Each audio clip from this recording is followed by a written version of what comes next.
De retour sur Radio Campus Lille 106,6 FM pour la suite du Campus Sport Club. Je vous l'avais annoncé juste avant cette petite interlude musicale. Nous avons à nos côtés un invité dont on va pouvoir entendre la voix dorénavant.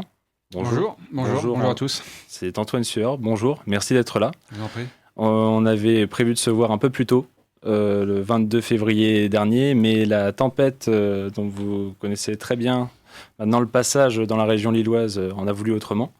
Et puis c'est très gentil du coup de s'être libéré à nouveau. Problème, avec grand plaisir. Pour passer nous voir. Et puis vous ne l'avez pas entendu du coup avant puisqu'il était en train d'accompagner. J'accueillais l'invité. Voilà, il a accueilli l'invité en backstage. Mais c'est Pavel. Ça va Pavel ? Bonsoir, ouais, ça va, super. Ça va. Et puis bien sûr tout le reste de l'équipe. Bien présent ce soir. On va débuter du coup ce que va être la petite session invitée du soir. N'est-ce pas Pavel ? Qui a toujours des questions très aiguisées. On y va. En plus, Antoine et moi, on se connaît plutôt bien, donc c'est parfait.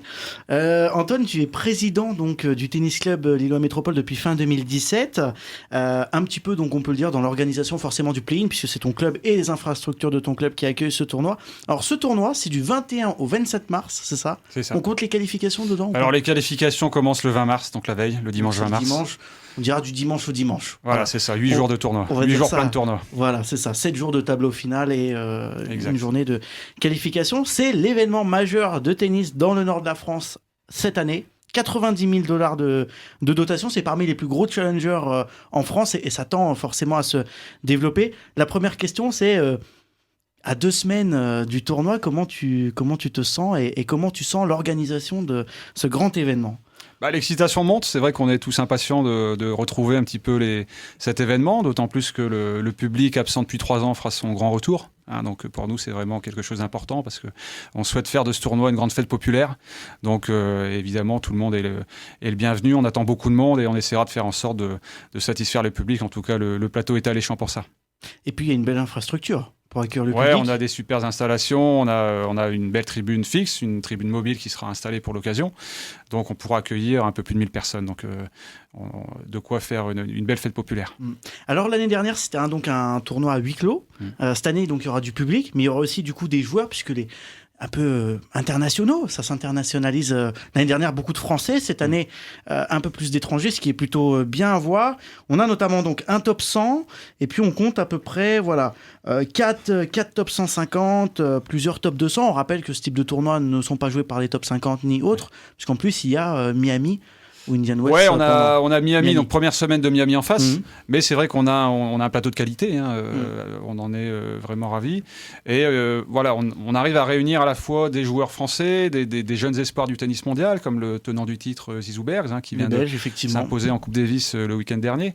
Et puis des joueurs étrangers. Voilà, et quelques-uns quelques très bons joueurs confirmés qui ont pu être éloignés un petit peu du circuit ATP pendant quelques temps, en raison d'une blessure par exemple, et qui reviennent sur le circuit, qui ont besoin de matchs, qui ont besoin de plein. C'est le cas par exemple de Damir Tsoumour, le Bosniaque, ancien 23e mondial, qui sera présent sur le tournoi, qui sera une des attractions de ce tournoi. Et le top 100, donc on cite, top 100, le Lituanien Ricardas Berankis, solide joueur installé dans le top 100 mondial, ancien champion du monde junior, qui a déjà une belle carrière. Comment on fait pour attirer ce genre de joueurs On fait un beau tournoi, on soigne l'organisation. Non, on n'est pas là on ne passe pas l'année à traquer entre guillemets les joueurs, à les courtiser pour les faire venir sur le tournoi. Bon, on le fait un tout petit peu avec les joueurs qu'on connaît, mais beaucoup moins que d'autres tournois. Que ce que peuvent faire d'autres tournois. On essaye d'abord de soigner l'organisation. Je pense que notre point fort, c'est vraiment l'accueil. L'accueil des joueurs. Les joueurs se sentent bien chez nous. Ils évoluent au sein d'un club, qui leur rappelle un petit peu leur passé et leurs premières années. Et c'est rare d'avoir un club qui porte comme ça un tournoi de ce niveau. Donc c'est assez rare en France. On doit être quasiment les seuls à le faire. Et c'est ce que les joueurs aiment et apprécient en fait. C'est l'ambiance conviviale. Cette ambiance de club. Cette ambiance de club, qui règne sur le tournoi.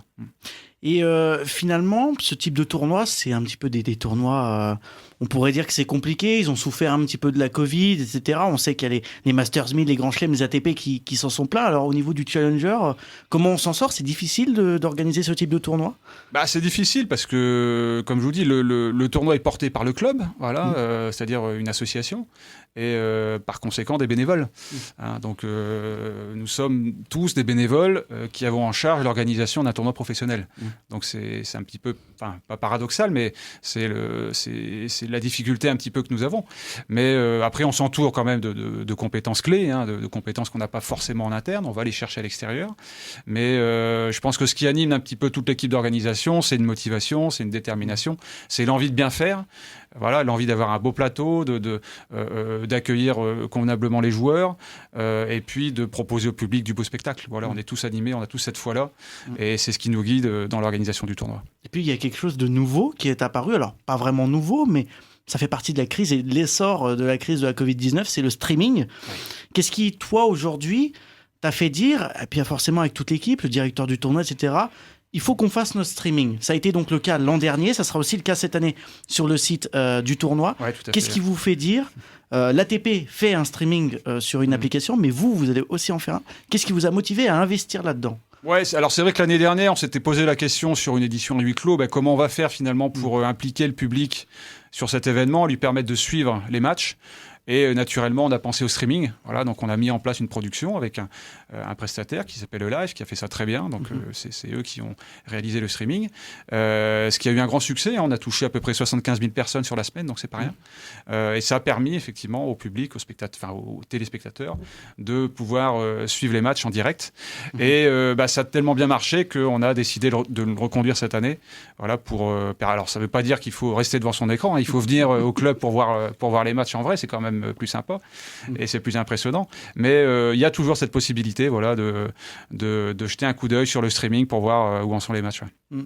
Il y a un Français, Adrien, tu savais, Grégoire Barrère, qui ici est très c'est un peu le chouchou. Alors on dirait pas le chouchou, mais c'est un peu. Il s'est imposé combien de fois ? 3 fois. Ouais, deux fois. Il a gagné les 2 premières éditions et une finale. Il a fait finale l'année dernière. C'est vrai, je pense qu'il se plaît très bien chez nous. Hein, comment t'expliques ça qu'un joueur soit aussi à l'aise sur tes cours, tu regardes les matchs, il semble hyper à l'aise. Alors, l'an dernier, justement mis en difficulté par le jeune fougueux Zizou Bergs qui sortait des qualifications en plus, qui plus est. Ouais. Mais là, comment t'expliques qu'un joueur comme ça alors comme Barrère un petit peu quand il a gagné la première fois, il sortait lui aussi des qualifications. Donc c'est un petit peu l'histoire qui se répète. On va voir si Zizou va être capable de garder son titre comme Barrère l'a fait la deuxième année. À un moment donné dans une carrière, un joueur a un déclic. Voilà, sur un tournoi, sur un match, sur une compétition. Et c'est ça un petit peu qui lance un petit peu sa carrière. Pour Grégoire Barrère, je pense que c'est venu chez nous, hein, parce que c'est vraiment à partir de ce tournoi-là qu'il a commencé à faire parler de lui et à enchaîner les bons résultats jusqu'à intégrer le top 100 mondial. Il s'est bien senti chez nous. Il a un match, si je me souviens bien, il a un match un peu compliqué en qualif où il sauve des balles de match. Bon, et puis ça tourne en sa faveur, il intègre le tableau, il traverse le tableau, il gagne. Enfin voilà, toutes les planètes étaient alignées pour lui cette semaine-là. Il s'est imposé et puis voilà, c'est ce qui a lancé un petit peu sa carrière pour la suite. Donc, et il a confirmé l'année suivante en s'imposant à nouveau. Donc je pense qu'il se plaît bien chez nous. Voilà, on a très bon rapport avec lui évidemment. Il revient toujours avec plaisir. Et je pense qu'il il se sent bien, il se sent à l'aise dans le club et on s'en réjouit. Pour le plus grand plaisir du public de voir un Français s'imposer à la maison. Ouais, bien sûr. Très important. C'est toujours sympa d'avoir un Français en finale. Et pour finir, peut-être là-dessus, avant que les autres posent des questions, il y a un contexte de guerre pour ce tournoi entre la Russie et l'Ukraine. Ton tournoi va accueillir donc 3 Russes et 2 Ukrainiens, normalement. Aujourd'hui, oui, c'est ce qui est prévu. En quoi c'est symbolique actuellement d'avoir ces joueurs réunis dans un même tournoi, que malgré les bombes, eh bien, ça continue, parce qu'on sait que Sergei Stakhovski a pris les armes, un tennisman ancien top 100, ça fait... Qui a joué au Play-in Challenger. Qui a joué au Play-in Challenger, et ça fait très bizarre de le dire, parce que, eh bien voilà, d'autres continuent, et lui a décidé de prendre les armes pour défendre son pays, et là, il y en a d'autres qui sont là. En quoi c'est symbolique de les avoir sur ton tournoi, dans ce contexte-là, en tout cas ? Symbolique, je pense que ce qui est important de souligner, c'est que les Russes et les Ukrainiens peuvent cohabiter sur le circuit ATP. On l'a vu à Marseille avec l'association entre un Russe et un Ukrainien. Et les deux ont remporté le tournoi de double. Hein. Donc, ça veut bien dire que les joueurs russes, ukrainiens, s'entendent plutôt bien. Hein. On a vu Medvedev et Rublev notamment qui se sont prononcés publiquement contre la guerre. Et je pense que c'est important de permettre à ces joueurs-là de continuer, de poursuivre leur métier, parce que c'est leur métier finalement. Hein. À mon sens, il n'y a pas de raison de les priver de l'exercice de leur métier, parce qu'ils ne sont en rien responsables, évidemment, des agissements Vladimir Poutine et de l'envahissement de l'Ukraine par la Russie. Donc je trouverais injuste de les priver un petit peu de leurs moyens de subsistance, leur métier. Et donc, alors évidemment, les Russes joueront sous bannière neutre. Donc, comme ça a été dit, oui, par l'ATP. Comme ça a été demandé. Mais je trouve ça plutôt bien de leur permettre, malgré tout, de continuer à jouer. Ok. Peut-être que d'autres personnes ont des questions. Ouais, vas-y. Moi, je voulais juste poser une petite question parce que voilà, ce tournoi depuis quelques années, voilà, s'implante vraiment bien et il y a beaucoup de succès, etc. Est-ce que à terme, il y a un objectif d'essayer de monter en grade? Pourquoi pas passer à un ATP 250 ou on sait jamais? Pourquoi pas même aussi changer l'endroit aussi pour faire vraiment un tournoi plus gros à Lille? Ah ouais, c'est une très bonne question. C'est une question qui revient souvent. On me la pose souvent. Et notamment des partenaires qui me disent alors la prochaine étape c'est quoi, ou comme vous à la radio ou dans les médias, et on parle d'un 250. Voilà, est-ce qu'on peut envisager une évolution du Play-in Challenger vers un 250? Je dis oui, un 250. Aujourd'hui, d'abord on va avoir un problème d'équipement parce qu'on n'a pas d'équipement sur la métropole lilloise pour accueillir un ATP 250. On n'a pas de palais des sports de 3000, 4000 places, ce qu'il faudrait pour accueillir un événement comme ça, quoi. Bon, ça c'est une première chose. La deuxième chose, c'est que les ATP 250, finalement, quand on regarde un petit peu le tennis, on se rend compte que c'est le modèle économique le plus fragile. Voilà. C'est très compliqué d'attirer les meilleurs joueurs sur un 250. Si vous y tenez, il faut mettre le prix. Donc vous comme le fait Kojol à Marseille. Ouais, à Marseille, voilà. Après, c'est une politique. Voilà, c'est une politique, et s'il a le budget, pourquoi pas. Bon. Mais c'est très incertain. Voilà, c'est très incertain. Vous allez avoir un plateau qui sera un tout petit peu meilleur qu'un tournoi de Challenger, un peu meilleur pour un 250 moyen, on va dire, mais qui va pas non plus casser des briques, quoi. Donc, si on veut voir un petit peu les choses en grand et essayer de rêver un petit peu, on a un équipement qui est pas loin d'ici, c'est le Stade Pierre-Mauroy. On se dit, on a un équipement magnifique qui a accueilli des rencontres de Coupe Davis, sur lesquelles on a démontré qu'il y avait une ferveur populaire sur le tennis. Pourquoi pas envisager un jour de faire un Masters 1000? Voilà. Le modèle économique est beaucoup plus rentable. Les meilleurs joueurs ont l'obligation d'y participer. On a interdiction de leur verser des garanties. C'est plus de droits télé, c'est plus de billetterie, et donc c'est un modèle économique beaucoup plus stable. Voilà. Donc s'il y a une volonté politique, économique, et des acteurs du territoire, je pense que c'est une vraie opportunité pour fédérer toute une population autour d'un événement de renommée mondiale, quoi. Surtout qu'on soulignait l'ATP. L'ATP souhaite élargir le nombre de Masters 1000. Souhaite augmenter le nombre de tournois importants et notamment le nombre de Masters 1000. Je pense qu'il y a une place à prendre. Ce serait bien pour une place, mais est-ce que ce sera la priorité pour la France? Parce qu'il y a déjà Bercy, il y a Monte-Carlo qui est à Monaco, puis il y a aussi Roland-Garros. J'espère si ça se fait un jour, mais... alors après ce sont des discussions avec l'ATP, avec la Fédération française de tennis, évidemment. Il faudra voir quel sera le contexte à ce moment-là. Mais pourquoi ne pas l'envisager? Voilà, faut pas s'interdire de rêver. Et oui, peut-être dernière question, on parlait justement des effets, des répercussions économiques sur un club. Moi, je voulais savoir, finalement, vous avez eu des effets depuis la création de 2018 en termes de dynamisme, en termes peut-être de nombre d'adhérents sur le club? Alors, cette année, on a une très forte hausse du nombre d'adhérents. Est-ce que c'est lié au Play-in Challenger? Est-ce qu'il y a un effet Play-in Challenger sur le nombre d'adhérents? C'est compliqué à mesurer.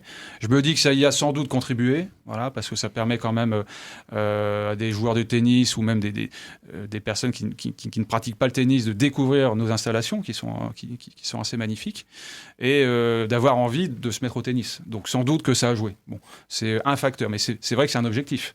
Pour nous, le play-in, c'est une vitrine pour le club, pour montrer un petit peu ses infrastructures et donner envie à une nouvelle personne de venir y jouer, quoi. Ouais. Donc oui, j'ai envie de penser qu'il y a un effet play-in quand même, quoi. Très bien. Déjà, merci pour tous ces premiers éléments de réponse. On te demandera ton pronostic pour le tournoi à la fin du débat. N'oublie pas. Bien sûr. Alors, je le plante à chaque fois, donc il ne faudra pas prendre ça pour argent comptant. Puis j'avais aussi une autre question sur les 3 wildcards.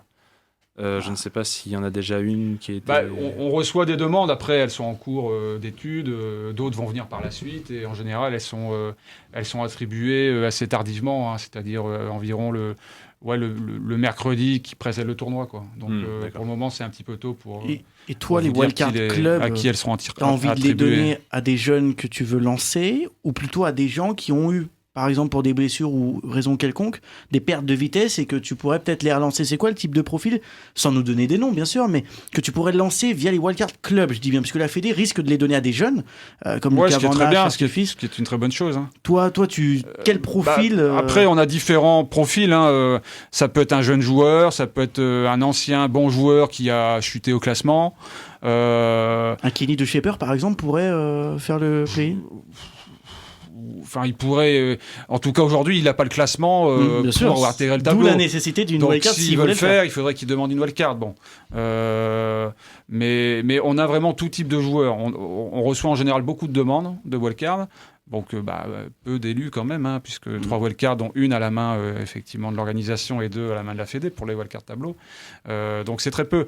Donc, on n'a pas un objectif précis sur ces wildcards. On étudie les demandes qui nous parviennent et puis on la donne à celui qui nous semble qui nous semble à mériter le plus en fait.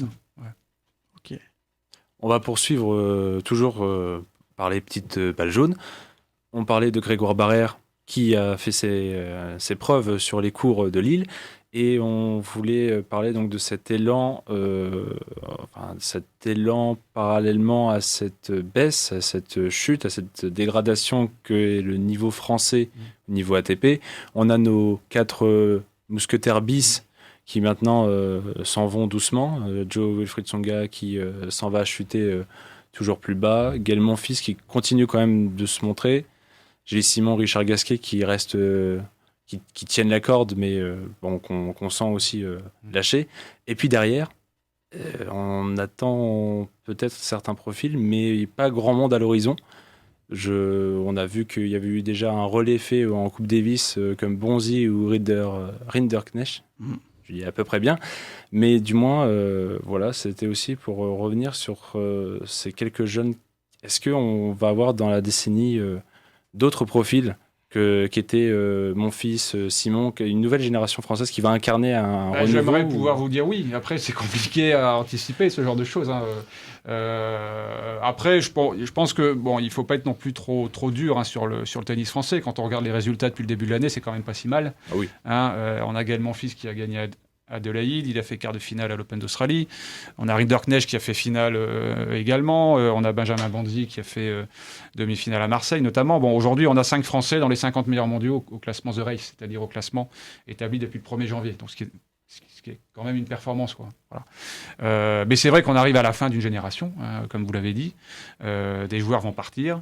Et c'est vrai que ça va faire un vide un petit peu parce que on avait l'habitude de retrouver ces joueurs-là dans les plus grands tournois et dans les derniers tours de ces tournois. Derrière, quand on regarde, on se rend compte qu'il y a des jeunes quand même qui poussent, hein, notamment les 4 qui avait atteint le dernier carré à Roland-Garros Junior l'année dernière. Exactement cet onglet-là sous mes yeux, c'est les 4. Ça me rappelle ce moment-là. À ces jeunes-là. Hein, on en verra peut-être 1 ou 2 au Play-in Challenger. Hein, je pense à Lucas Van Nage ou Arthur Fils, par exemple. Bon, donc je pense qu'il faut être un petit peu patient et surtout, il faut les laisser grandir, quoi. Voilà, il ne faut pas leur mettre trop de pression. Hein, c'est un petit peu le danger qui les guette, surtout en France. Donc, ils sont jeunes, hein, ils ont 18 ans. 18 ans. Ouais. Donc, c'est quand même très jeune. Ils sont, pour... Lucas Van Nage, il est top 400 mondial, je crois. Bon, donc, ce qui est bien pour son âge. Il a gagné un premier tournoi professionnel en début d'année. Il commence à avoir des résultats intéressants au niveau au-dessus sur des challengers. Donc, il faut les laisser grandir, il faut les laisser s'épanouir, progresser. Et je pense qu'à un moment donné, voilà, ces joueurs-là récolteront le fruit de leur travail. Et on les verra vraiment à un bon niveau. En attendant, on a effectivement des Arthur Rinderknecht, des Benjamin Bonzi, même Quentin Alice, voilà, qui fait une bonne saison. Hugo Gaston sera là. Quentin Alice qui sera là. Quentin Alice qui sera tête de série, normalement numéro 2 sur le play-in, absolument. Alors oui, c'est pas du top 10 ou du top 20 mondial, mais ce sont des bons joueurs, voilà, du top 100, voire du top 50, et sur lesquels on compte et qui n'ont pas fini de progresser, quoi. Donc il faut là aussi attendre un petit peu. Il est très jeune, Quentin Alice, justement. Ouais, très jeune, on l'a vu à Roland-Garros. Ouais, tout à fait. Un peu comme un Lucas Pouille, qu'on a vu très jeune. Hugo Gaston aussi, d'ailleurs, qui était très jeune Oui, Ouais, quand même ouais, assez tout jeune à fait, ouais. et qui Ils ont va. très vite été lancés dans le grand bain, en fait. Mais après, il y a beaucoup. Enfin, on a un petit peu en France, ce qu'on observe, c'est qu'il y a beaucoup de jeunes qui performent, on va dire, chez les juniors et qui ont du mal à franchir un petit peu le palier une fois arrivés chez les seniors. Comment t'expliquerais ça, toi? Parce qu'à l'étranger, ils y arrivent. On regarde, bon, Auger Aliassime, non sans mal, mais Alcaraz, etc. Plein de gens comme ça. Même en Italie. En Italie, ils ont trouvé une sorte de solution. Ils disent, on a fait plein de challengers. Ça leur a permis Oui, de c'est faire vrai. des tournois. C'est vrai. Est-ce que toi, t'es C'est partisan vrai. de cette solution? Donc, par Oui, exemple, absolument. en France, il faudrait plus de challengers. Absolument, mais c'est déjà ce qu'on observe depuis quelques années, parce qu'il y a beaucoup plus de challengers aujourd'hui qu'il y a 5 ou 6 ans. Quoi. Mais c'est vrai que, comme tu le soulignes, il y a eu beaucoup de challengers mis sur pied en Italie, et ce qui a forcément favorisé un petit peu l'éclosion de nouveaux joueurs italiens. Voilà, qui qui pouvaient jouer sur place dans leur pays, qui n'avaient pas à aller à l'autre bout du monde pour jouer des tournois. Quoi. Donc c'est vrai que c'est beaucoup plus simple pour eux de jouer, de se confronter à des joueurs professionnels, de progresser et de grimper au classement. Voilà, c'est un facteur d'explication, c'est pas le seul. Après, il y a sans doute des problématiques de stabilité d'encadrement, de coach, peut-être de motivation, un trop grand confort dans lesquels effectivement on berce les meilleurs espoirs Il français. y en a qui parlent de mental. Et puis c'est le un tabou mental, en France. le mental. Après, je pense que il y a des aspects qu'on a totalement peut-être occultés, ou en tout cas qu'on n'a pas assez travaillé, comme le physique, comme le mental, comme l'approche un petit peu, l'approche mentale d'un match, etc. Je pense qu'on a refusé de voir un petit peu certains problèmes auxquels pouvaient être confrontés les joueurs. Voilà. Quand un joueur disait là j'ai peur de jouer, j'arrive plus à frapper un coup droit, l'entraîneur disait viens sur le terrain, on va faire 100 coups droits et ça va aller mieux. Alors que le problème n'est pas là. Le problème il est dans la tête, il est mental. Bon, et sans doute qu'on n'a pas assez travaillé ces aspects-là. Bon. Mais c'est un tout, quoi. Voilà, c'est un tout. Peut-être aussi qu'en France on met trop de pression trop jeune, trop vite, en tout cas sur les jeunes. Voilà, qu'il faudrait leur permettre un petit peu de grandir sans la pression permanente qui est exercée sur eux. Donc c'est beaucoup de choses, mais il n'y a pas de recette miracle. Le fait d'avoir Roland Garros n'aide pas aussi, peut-être chez cette pression ça chez aide, les jeunes. Ça aide parce En que termes de Roland pression Garros, chez les jeunes. Roland Garros amène énormément au tennis français dans son Bien ensemble. sûr, non, mais pour les jeunes, je parle au niveau pression. Enfin, je parle pas en général pour Roland Garros, mais... Moi, je trouve en tout cas qu'il y a... La pression, ils se le mettent peut-être eux-mêmes aussi. Après, on dit ça, mais il y a eu 4 demi-finalistes français en junior. Bah oui. Donc c'est vrai que pression... Moi, je trouve aussi qu'il y a, notamment depuis plusieurs années, BNP Paribas et d'anciens professionnels français, même actuels, comme Geoffrey Tsonga, qui font un gros travail d'accompagnement et de centre de formation. Ça peut être vraiment prometteur du coup pour la suite. Ouais. Là, on parle peut-être pas de la génération qu'on citait juste avant, qui a été bercée ou sensibilisée comme le ferait BNP Paribas et d'autres services de formation. Mais peut-être d'ici la fin de la décennie, voir déjà des jeunes pousses dont on parle, dont on... s'occupe peut-être mieux aussi. Le partenaire historique du tennis, donc c'est vrai qu'ils aident, ils accompagnent un certain nombre de jeunes. Bon, et là on parle des garçons, mais chez les filles, il y a aussi une relève qui se prépare. Hein, donc, moi, j'ai pas envie d'avoir ce discours un petit peu défaitiste en disant, c'était mieux avant avec la génération des Tsonga, mon fils Simon Gasquet. Et oui, ils ont eu de très bons résultats. Ils ont gagné la Coupe Davis, ils ont fait, pour Joe en tout cas, finale de Grand Chelem. Mais je pense que d'autres jeunes vont arriver, il faut leur laisser le temps et on aura de bonnes surprises. C'est des vagues, quoi. Comme dans certains pays, des vagues de génération. Il y a un creux générationnel et puis après ça repart. Aux États-Unis, ils ont connu ce problème-là. En Suède après aussi. Sampras, Agassi, il y a eu un creux et puis c'est revenu. En Suède, même chose. Bon, donc quelque part, c'est cyclique. Bon, donc, mais je suis pas spécialement inquiet non pour l'avenir du tennis français. Moi, je voulais juste demander au niveau de la formation et même dès le plus jeune âge, le tennis, ça reste quand même un sport qui est pas non plus hyper popularisé dans les classes populaires et tout, où ça part plutôt sur du foot, etc. Donc des sports beaucoup plus faciles. Est-ce qu'il y aurait pas non plus aussi un truc à aller chercher pour attirer aussi de plus en plus de jeunes, pour aussi voir éclore plus de chances de talent dans ces classes populaires qui se disent peut-être le tennis c'est un sport un peu plus haut de gamme, plus difficile d'accès, etc. Est-ce qu'il y a aussi un travail à faire là-dessus pour rendre ce sport plus accessible? C'est le travail déjà que fait une association comme Faites le Mur par exemple, qui a été lancée par Yannick Noah, qui va chercher les enfants dans les quartiers, qui les amène à jouer au tennis. Voilà, et ce sont des jeunes qui ne seraient peut-être pas venus au tennis autrement. Hein, et on sait qu'il y a quelques bons jeunes qui sont issus de cette filière-là. Donc le tennis est quand même grandement démocratisé depuis plusieurs années, hein, et c'est une bonne chose. Et je pense que il y a toujours un travail de maillage du territoire à faire pour aller détecter les bons joueurs, les joueurs les plus prometteurs, pour ensuite les former et les amener au plus haut niveau possible. Mais je pense pas qu'en France on soit passé entre guillemets à côté d'un jeune qui n'aurait pas été détecté, quoi. Je ne pense pas qu'on soit passé à côté. Et puis on va finir sur ce qu'on avait annoncé il y a quelques minutes. Attends. Un petit pronostic. C'est la question piège. Alors, bien sûr, C'est la question piège. on n'a pas les 32. On peut pas. Non, on n'a pas les 32, mais bon. À moins que tu aies une majorité, wildcard quoi. surprise. Peut-être avec des Français qui arriveraient ou même des étrangers qui arriveraient. Ça peut être quelqu'un qui sort des qualifs, hein, sur les 4 éditions. Alors, faut regarder la liste des qualifs, du coup. Enfin, les 3 éditions qui se sont jouées, par 2 fois, c'est un joueur issu des qualifications qui l'a emporté. Hein, donc, c'est pas forcément un joueur aujourd'hui accepté dans le tableau final qui va gagner. Hein. Alors, ce pronostic. Il faut un nom. Un Français peut-être. Ce que tu veux, ça peut être un étranger. Non, hein. c'est Un Français, c'est déjà une bonne réponse. Donc, C'est bien. Ah oui, on va s'en satisfaire. un Français. Hein. L'année dernière, c'était un Belge. Alors, est-ce qu'il va rééditer son exploit Je sais pas. Quentin Alice marche très bien en ce moment. Voilà, s'il est en forme, s'il est remis un petit peu de ses efforts fournis ces dernières semaines, pourquoi pas. Mais on a vu que sur notre tournoi, c'est rarement une tête de série qui l'emporte. Donc, tout est possible. Pronostic. C'est J'ai dit un nom. Quentin Alice. Quentin Alice. J'ai dit un nom, mais On reste sur Quentin Alice. c'est. on restera là-dessus. Ça pourrait être pour lui l'occasion d'intégrer le top 100. Hein, là, je crois qu'il est 113 cette semaine. Tout à fait. Après, il a une demi-finale à défendre aussi. Donc, Donc ça fait. Il pourrait aller chercher. De tête, ça fait combien? Pour aller chercher en- une petite cinquantaine de points, ou 50 points, ouais, à peu près. Autour de 50 points. Donc, est-ce que ça lui suffirait pour intégrer le top 100? Il faudrait voir. Mais voilà, ça pourrait être une belle histoire. Voilà, en gagnant chez nous, il pourrait, pour la première fois de sa carrière, intégrer le top 100 mondial. Très bien. Merci beaucoup. Merci. Merci à vous. Antoine. Merci à tous. Antoine. Merci à tous. On va se faire une petite pause musicale, la dernière avant d'écouter la toute fin de l'émission sur les news et les immanquables. J'ai un peu farfouillé et puis ça m'a fait marrer de tomber sur un groupe qui s'appelle Tennis. Donc j'en profite. Je mets un de leurs sons les plus connus qui s'appelle Runner et puis nous on se retrouve juste après ça.